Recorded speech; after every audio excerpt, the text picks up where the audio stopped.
Somebody had the nerve to tell me that I was responsible for my own limitations. What? Me?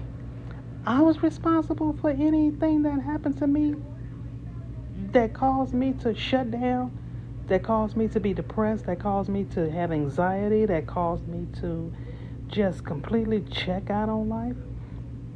Me, myself, and I. Then on the flip side, it comforted me to let me know that no, it was because of something that someone did to me that caused me to go numb, that caused me to just shut down on life altogether.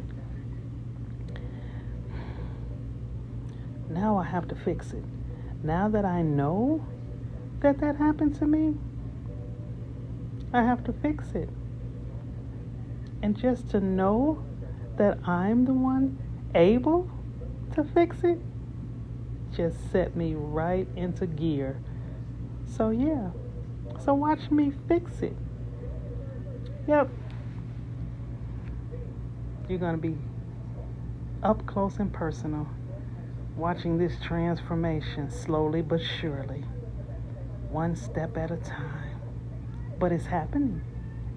It's happening.